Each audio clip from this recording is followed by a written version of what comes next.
스가랴 9장은 장차 오실 예수 그리스도가 누구이시며 그분의 구원의 역사로 말미암아 하나님의 나라가 확장되어 그 선한 영향력이 전 세계적으로 미칠 것에 대한 큰 그림을 예언적으로 그려주고 있습니다. 반면 스가랴 10장은 메시아의 통치로 인하여 찾아오게 될 유다와 이스라엘에게 주어질 하나님의 은혜와 하나님의 축복에 대한 말씀입니다. 더불어 그 은혜와 축복을 받는 우리의 사명은 과연 무엇인지를 우리에게 촉구하고 있죠. 자, 그렇다면 그 축복을 위한 우리의 첫 번째 사명은 과연 무엇이어야 할까요? 스가랴 10장 1절에 보면 봄비가 올 때에 여호와 곧 구름을 일게 하시는 여호와께 비를 구하라. 무리에게 소낙비를 내려서 밭의 채소를 각 사람에게 주시리라 말씀합니다. 무슨 뜻일까요? 우리에게 주어지는 은혜와 축복은 하늘에서 내리는 비이며 그것을 위해 우리가 늦은 비를 구해야 한다는 것입니다. 사랑하는 성도 여러분, 알맞은 때에 내리는 비는 한 해의 농사의 풍년과 흉년을 결정하는 아주 중요한 요인이 되지요. 아무리 좋은 수리시설이 있어도 비가 오지 않으면 농사는 물론이거니와 식수도 문제가 되기 때문입니다. 최첨단의 과학 문명을 자랑하는 미국도 비가 오지 않으면 난리가 나며 비가 너무 많이 와도 난리가 납니다.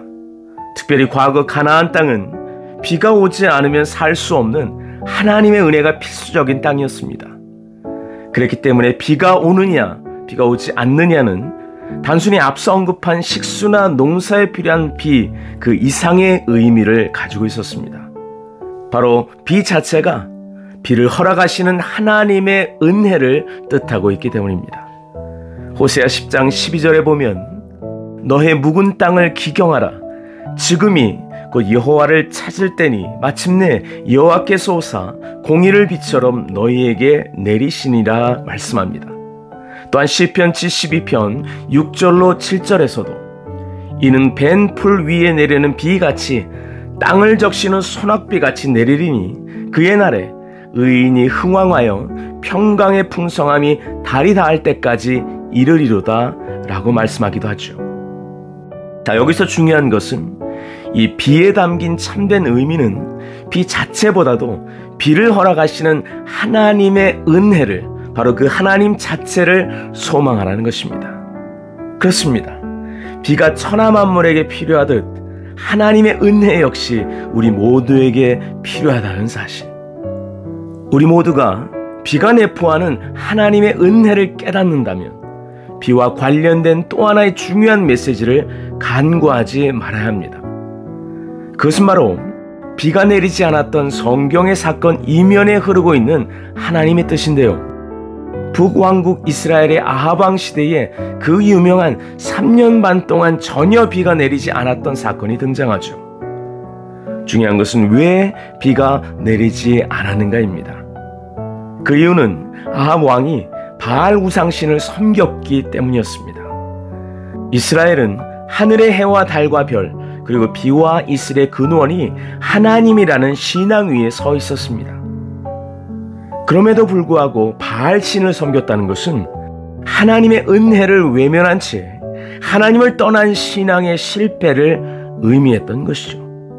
갈멜산에서 엘리야 선지자와 바알과 아세라를 섬기는 거짓 선지자들의 영적 대결의 근원적 주제 역시 사실은 흉년과 가뭄이었던 것입니다. 바로 우상 숭배의 그 원인이 있었던 것이죠. 또 하나, 비하면 우리가 기억해야 하는 것이 성령을 의미한다는 것입니다. 지금은 여러 면에서 영적인 기갈, 국가적인 위기, 도덕성의 몰락, 우상 종교의 창궐 등의 상황과는 마치 메마른 가뭄을 겪고 있는 영적 황무지의 시간과도 같습니다. 이스라엘의 이 답답하고 이 공허한 상태를 어떻게 해결할 수 있을까요? 우리는 앞서 읽은 스가랴 10장 1절의 말씀에 주목해야 할 것입니다. 봄비가 올 때에 구름을 일게 하시는 여호와께 비를 구하라. 무리에게 소낙비를 내려서 밭의 채소를 각 사람에게 주시리라. 아멘. 그렇습니다. 하나님께 비를 구해야 합니다. 은혜를 구해야 합니다. 성령의 단비를 주소서 기도해야 할 것입니다. 에스겔서 36장 36절로 37절은 그래서 이렇게 말씀하죠. 나 여호와가 무너진 것을 건축하여 황폐한 자리에 심은 줄을 알리라. 나 여호와가 말하였으니 이루리라. 주 여호와께서 이같이 말씀하셨느니라. 그래도 이스라엘 족속이 이같이 자기들에게 이루어 주기를 내게 구하여야 할지라. 아멘. 무슨 뜻일까요? 하나님의 모든 약속이 있을지라도 성도는 기도해야 한다는 것입니다. 누가복음 11장 13절에서도 너희가 악할지라도 좋은 것을 자식에게 줄 줄 알거든 하물며 너희 하늘 아버지께서 구하는 자에게 성령을 주시지 않겠느냐 하시니라 말씀하시죠. 바로 이 약속의 말씀을 주셨습니다. 스가랴가 말하는 소낙비는 큰 은혜와 큰 은사를 의미합니다. 이것은 1차적으로 오순절에 예루살렘 교회가 성령의 충만함을 받아서 본격적인 은혜의 시대가 임하고, 궁극적으로는 마지막 말세에 마지막 영원 추수가 베풀어질 때에 하나님의 자녀들에게 하나님의 크신 은혜를 부어주실 것을 예언하고 있다는 사실입니다. 그러므로 스가랴 10장 1절의 본문의 봄비란 영적인 은혜의 때를 상징하는 말이라고 볼 수 있습니다. 자, 여러분, 이스라엘의 달력과 농사법상 봄비란 4월에서 5월에 내리는 비를 의미하죠. 그런데 이 비는 곡식을 무르익게 하는 비입니다. 다시 말해 수확을 위한 비, 추수를 위한 비라는 것이죠. 그래서 봄비를 늦은 비라고 합니다. 또한 실제로 이스라엘은 한 해의 시작을 7월에 하기 때문에 봄비가 늦은 비가 되는 것이죠. 반대로 10월부터 11월경에 내리는 비를 가리켜 가을비라고 합니다. 바로 이것이 이른 비입니다. 왜냐하면 씨 뿌리는 파종을 위한 비가 되기 때문입니다. 곡식을 자라나게 하기 위해서는 이른 비와 늦은 비가 필요하듯 성도가 영적으로 성장하고 성숙하는데도 이른 비와 늦은 비가 필요합니다. 이른 비는 새 사람이 되는 중생이란 하나님의 은혜를 뜻합니다. 오순절 성령 강림을 통해 성도와 교회는 이른 비를 맞는 하나님의 은혜를 경험한 것입니다. 교회에 싹이 트게 된 것입니다. 그에 반해 늦은 비, 즉 봄비는 성숙한 신앙, 열매 맺는 성도가 되기 위한 하나님의 은혜를 의미하죠. 다시 말하면 영적 추수를 위한 성령의 충만의 하나님의 은혜를 상징적으로 나타냅니다. 사랑하는 여러분, 여러분은 예수 그리스도를 나의 구주, 나의 주님으로 영접하는 회심의 그 이른 비의 은혜를 경험하셨습니까? 만약 아직까지 경험하지 못했다면 오늘 이 시간 하나님의 이른 비의 축복과 은혜를 내게 허락하여 주시옵소서라고 기도하시길 주님의 이름으로 권면드립니다. 또한 더 깊은 차원의 영적인 성화의 열매를 여러분의 신앙 여정의 삶을 통해 맛보기를 원하십니까? 만일 그러시다면 오늘 이 시간 하나님의 늦은 비의 축복과 은혜를 나에게 경험하게 도와주옵소서 간구하시길 주님의 이름으로 축복합니다. 바로 그때 황무지의 시간에 머물고 있는 여러분의 삶에 하나님의 단비의 축복, 소낙비의 은혜는 임하게 될 것입니다. 믿음은 바라는 것들의 실상이요 보지 못하는 것들의 증거니 바로 여러분이 이것을 통하여서 바로 그 믿음의 증거를 얻으시길 다시 한번 주 예수 그리스도의 이름으로 축복합니다. 이 마지막 때를 살아가는 성도와 교회들은 바로 이 소낙비의 은혜를 간구해야 됩니다. 1907년 우리 조선 땅의 평양장대현 교회에 임했던 회개의 역사, 성령의 불길의 역사가 이 한반도 땅에 다시금 필요합니다. 또한 바울은 에베소 교인들을 향하여 성령의 충만을 받으라 했습니다. 이와 같은데 저와 여러분들의 간구를 통하여 마지막 때에 구원받을 영혼들을 위한 이른 비와 마지막 때에 추수될 열매로서 늦은 비를 소망하는 저와 여러분이 되시길 간절히 기도합니다. 여기서 놓치지 말아야 하는 아주 중요한 조건이 있습니다. 스가랴 10장 2절에 보면 드라빔들은 허탄한 것을 말하며 복술자는 진실하지 않는 것을 보고 거짓 꿈을 말한즉 그 위로가 헛됨으로 백성들이 양같이 유리하며 목자가 없으므로 곤고를 당하나니 라고 말씀합니다. 비를 얻기 위해 우상 숭배의 길을 따르지 말아야 한다는 것입니다. 드라빔은 성경 속에 등장하는 신들 중 가장 작은 신입니다. 크기는 대략 20에서 50cm 정도 크기로서 쉽게 감출 수 있는 우상이었다고 하죠. 스가랴서는 드라빔이 허탄한 것을 말한다라는 표현을 적시함으로써 그것이 헛된 우상의 실체임을 적나라하게 밝혀버립니다. 여기서 문제는 거짓된 우상 숭배를 소멸케 하고 하나님께로 백성들을 이끌어야 마땅한 지도자와 목자들이 오히려 목자 없는 양같이 백성들을 더욱 방황하게 만들었다는 슬픈 현실이었습니다. 스가랴서 10장 3절에 보면 내가 목자들에게 노를 바라며 내가 순염소들을 벌하리라 우리 주님께서 말씀하시죠. 3절의 목자는 거짓 목자를 의미합니다.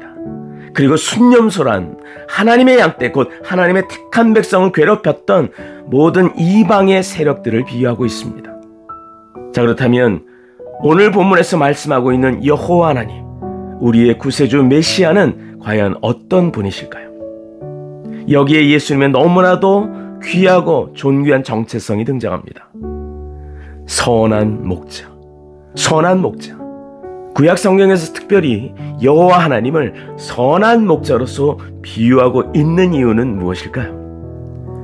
목양지에서 살고 있던 유대 민족에게 목자는 너무나도 소중한 존재였습니다. 스가랴 9장 6절에 보면 이날에 그들의 하나님 여호와께서 그들을 자기 백성의 양떼같이 구원하시리니 라고 말씀합니다. 선한 목자는 자기 백성을 구원합니다. 뉴욕의 타버네클 교회를 40년 동안 목회하셨던 찰스 제퍼슨 목사가 쓴 목사란 책이 있습니다. 그런데 이 책은 성경과 역사를 통해 본 진정한 목자의 정의란 무엇인가를 심도 있게 다루고 이 시대를 살고 있는 오늘날의 크리스찬들에게, 오늘날의 목회자들에게 아주 중요한 질문을 던지고 있습니다. 예수님은 단 한 번도 자신을 제사장이나 설교자 혹은 사제나 성직자 혹은 감독이나 장로로 부르신 적이 없다. 다만 자신을 목자로서 여기길 좋아하셨다. 갈릴리의 모든 무리들을 보셨을 때 예수님은 목자 없는 양떼를 생각하셨다라고 성경은 말씀합니다. 예수님은 자신의 오신 목적을 이야기하시면서 이스라엘 집에 잃어버린 어린 양을 찾아 구원하기 위함 때문에 오셨다라고 자주 말씀하셨습니다. 우리가 사랑하는 시편 23편은 기꺼이 목자 되신 주님의 양이 되기를 소원하는 다윗의 마음을 다음과 같이 표현합니다. 여호와는 나의 목자시니 내게 부족함이 없으리로다. 아멘.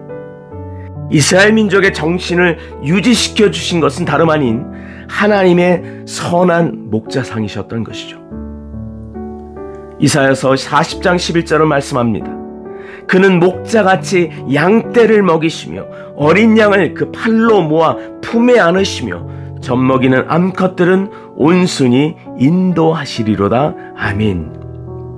만일 우리 삶의 목적이 그리스도를 닮는 것이라면 우리는 목자와 같이 되어야 될 줄로 믿습니다. 찰스 제퍼슨 목사는 그래서 기독교를 다음과 같이 정의합니다. 기독교는 선한 목자의 종교이다. 기독교는 선한 목자의 종교이다. 마지막 시대의 사랑에 식어간다고 말씀합니다. 이것은 교회도 예외가 아닐 수 없습니다. 주님은 이런 목자의 마음을 우리가 소유해야 한다고 말씀하죠. 스가랴 10장 3절은 하나님께서 바로 1차적으로 절망적인 상황 속에 놓인 그 양들을 버려둔 이스라엘의 거짓 목자들을 심판하실 것을 말씀하고 있습니다. 또한 이것은 오늘을 살아가는 이 시대의 거짓 목자들을 향한 경고의 메시지가 되기도 합니다. 바로 그러한 상황 속에 스가랴는 하나님께서 참된 목자이신 메시아의 출현을 늦은 비의 은혜, 즉 소나기와 같은 은혜로서 양들을 찾아오실 것임을 예언하고 있는 것입니다. 스가랴 10장 4절은 말씀합니다. 모퉁이 돌이 그에게서, 말뚝이 그에게서, 싸우는 활이 그에게서, 권세 잡은 자가 다 일제히 그에게서 나와서 아멘.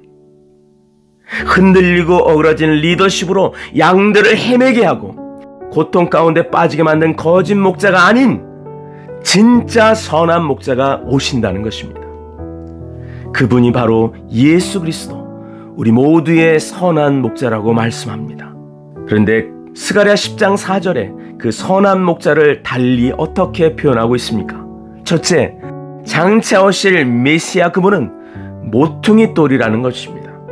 백성을 견고히 지키며 보호하시는 왕국의 지도자라는 뜻이죠. 에베소서 2장 20절에 보면 너희는 사도들과 선지자들의 터 위에 세우심을 입은 자라 그리스도 예수께서 친히 모퉁이 돌이 되셨느니라 말씀합니다. 베드로전서 2장 6절은 연이어 보라 내가 택한 보배롭고 요긴한 모퉁이 돌을 시온에 두노니 저를 믿는 자는 부끄러움을 당치 아니하리라고 말씀합니다. 여기서 모퉁이 돌이 무엇입니까? 기둥의 근거요, 기둥의 뿌리입니다. 우리 신앙의 근거요, 우리 신앙의 뿌리인 예수 그리스도가 없을 때 우리는 무너질 수밖에 없는 것입니다. 우리 신앙의 만세반석 되신 예수 그리스도가 모든 기초가 될 때 교회요, 성도요, 세상의 일들이 온전해질 것입니다. 사랑하는 성도 여러분, 믿음의 눈으로 바라보십시오. 바로 예수 그리스도 그분이 우리의 만세반석이시며 저와 여러분은 바로 그 모퉁이 돌 되신 예수 그리스도 안에서 함께 아름다운 거룩한 성전으로 지어져가는 거룩한 공사 중인 살아있는 유기적 신앙 공동체임을 믿습니다. 둘째는 말뚝입니다. 왜 말뚝인가? 유대인들은 유목민입니다. 광야에서 자주 이사했습니다. 그래서 말뚝 없는 천막은 있을 수 없으며 천막은 반드시 말뚝을 통하여서 세워집니다. 때문에 말뚝은 왕국을 지탱하게 만드는 힘과 능력을 상징하죠. 셋째는 싸우는 활입니다. 싸우는 활은 탁월한 군사적 능력을 가진 승리자의 표상이죠. 메시아가 오실 때 모든 악한 것을 정복하는 승리자로 오신다는 것입니다. 자, 그렇다면 스가랴 10장 5절 말씀인 싸울 때에 용사같이 거리의 진흙 중에 원수를 밟을 것이라 여호와가 그들과 함께한즉 그들이 싸워 말탄 자들을 부끄럽게 하리라 말씀하죠. 무슨 뜻일까요?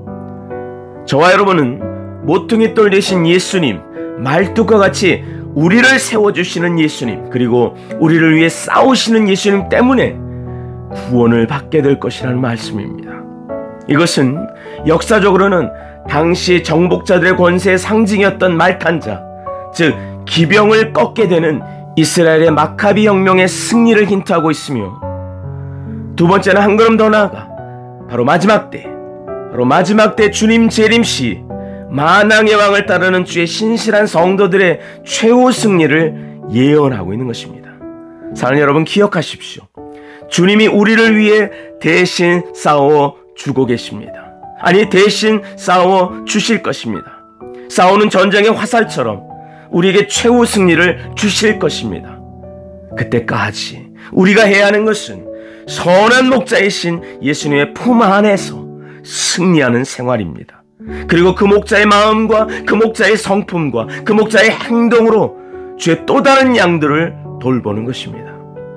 우리는 예수님께서 바요나 시몬에게 마지막 책임을 양도하시면서 하셨던 양무리 용어를 기억할 필요가 있습니다.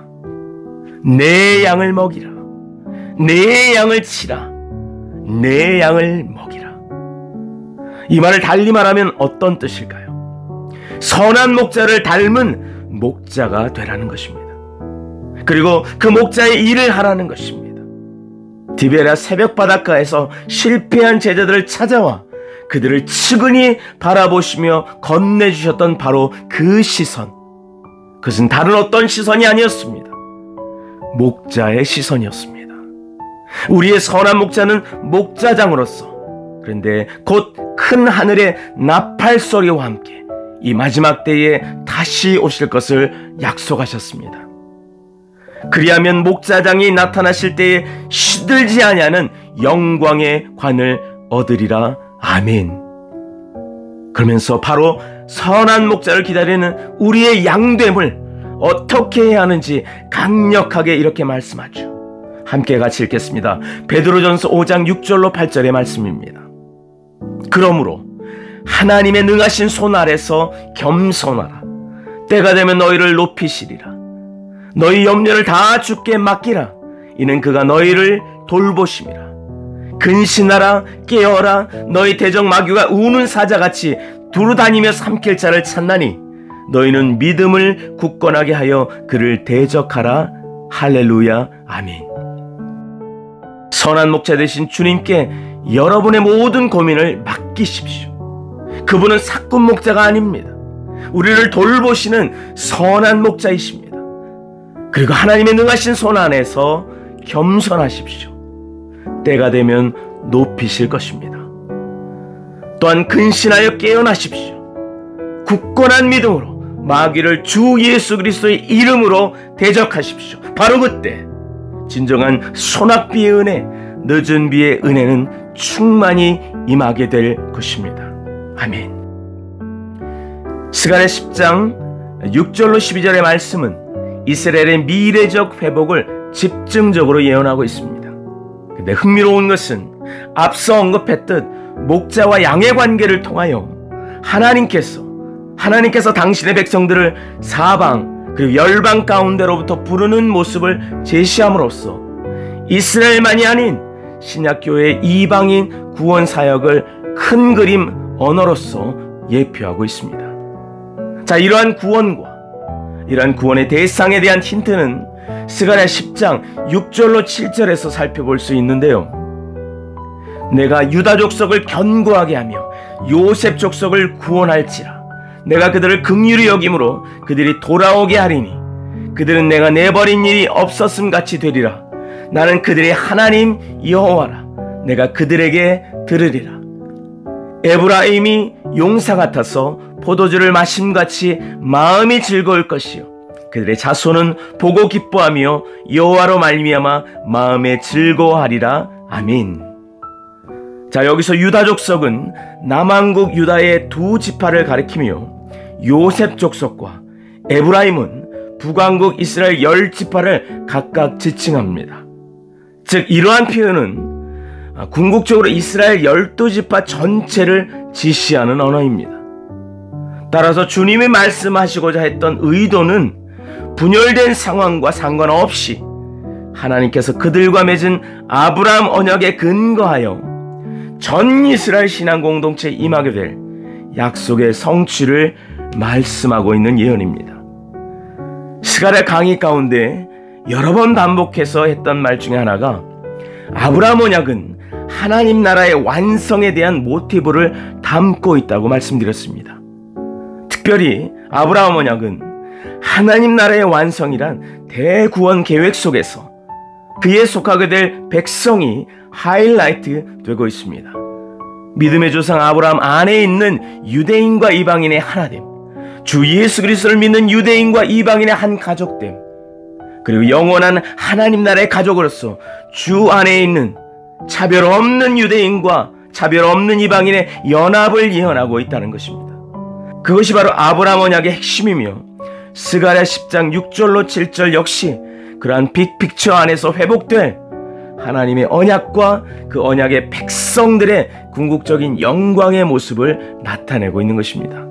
바로 이러한 모습을 특별히 선한 목자와 양의 관계적 패러다임을 통하여 스가랴 10장 8절은 다음과 같이 표현합니다. 내가 그들을 향하여 휘파람을 불어 그들을 모을 것은 내가 그들을 구속하였음이라. 그들이 전에 번성하던 것 같이 번성하리라. 아멘. 여기서 우리가 주목할 부분이 있습니다. 하나님께서 휘파람을 분다는 것이죠. 휘파람은 당시 목자가 양을 불러 모으는 신호의 대표적인 사인이었습니다. 따라서 스가랴 10장은 지속적으로 목자와 양의 관계로서 우리를 하나님과의 관계로 이끌고 가고 있습니다. 흥미로운 것은 흩어졌던 이스라엘 백성을 먼 곳으로부터 다시 불러 모아 알리야하게 하고 고토록 귀환하게 하고 그들을 회복시키고 그들을 구원하시겠다는 것을 목자가 양을 불러 모으는 휘파람을 매개체로 써서 우리에게 강력하게 말씀하고 계신다는 사실입니다. 이것은 스가랴 10장 8절에서 말하는 내가 그들을 구속하였음이라 라는 말과 함께 선한 목자 대신 예수 그리스도의 진정한 목적인 구속의 사역을 강력하게 밝히고 있습니다. 요한복음 10장 11절은 이렇게 말씀하죠. 나는 선한 목자이다. 선한 목자는 양을 위해 자기 생명을 바친다. 아멘. 자, 이 구절에서 놓치지 말아야 하는 사실 하나가 있습니다. 휘파람을 통해 불러 모으는데 그치지 않는다라는 거예요. 스가랴서 10장 8절의 후반부는 분명히 말하죠. 전에 번성하던 것 같이 번성케 하리라. 회복의 진정한 의미가 바로 여기 있습니다. 무슨 뜻일까요? 단지 옛 땅을 회복하고 단지 고토로 귀환한 백성들이 모이는 것에서 하나님의 사역은 끝나는 것이 결코 아니라는 거예요. 불러 모아서 그들을 번성케 하신다는 것입니다. 바로 그것이 진정한 회복의 의미라는 거예요. 사랑하는 성도 여러분, 이스라엘은 그렇게 회복될 것이라고 성경은 예언합니다. 마지막 때에 주목해야 될, 그래서 하나님의 시계가 어디인가? 바로 이스라엘입니다. 이스라엘이 중요하게 하나님의 타임라인으로 불리우는 이유가 여기 있는 거예요. 예언이 성취되는 구체적인 모습을 이스라엘의 참된 회복, 이스라엘의 참된 영광의 회복의 모습을 통하여 하나님의 구속사의 경륜이 완성되게 되는 것을 분별케 된다는 것입니다. 우리가 이러한 사실을 깨닫고 알아갈 때에 앞서 언급한 말들을 다시금 깊이 있게 복습할 수 있지 않겠습니까? 나는 선한 목자라. 너희도 그 일을 하라는 것입니다. 선한 목자의 일이 무엇입니까? 양을 구원하는 거예요. 양을 보호하는 거예요. 양을 돌보는 것입니다. 우리는 이 사역을 잃어버린 어린 양을 위한 복음 전도와 양육과 선교 훈련을 통하여 구체화할 수 있습니다. 하지만요, 이러한 지상대 명령의 완성의 때는 또한 곧 이스라엘의 회복의 때가 될 것입니다. 열방 가운데 복음을 널리 전파하는 바로 그때가 진정한 성경에서 언급하는 이스라엘의 회복이 완성되는 때를 말하고 있습니다. 이것을 위해 이스라엘의 회복, 예루살렘 평강을 위해 우리 교회들은 기도해야 할 것입니다. 어떤 성경학자는 이스라엘 나름대로의 구원 계획이 있기 때문에 이방인 교회가 신경 쓸 필요가 없다라고 말합니다. 하나님께서 그들을 위한 고유한 구원 계획이 있기 때문에 우리는 이방인 선교만 신경 쓰면 된다라고 말하죠. 하지만 사랑하는 여러분, 그렇지 않습니다. 아브라함 언약의 마지막 모습은 영원한 하나님의 나라, 천국에서 사랑으로 동반된 한 가족으로 모이는 것 아니겠습니까? 사랑으로 동반된 한 가족으로 모이는 것.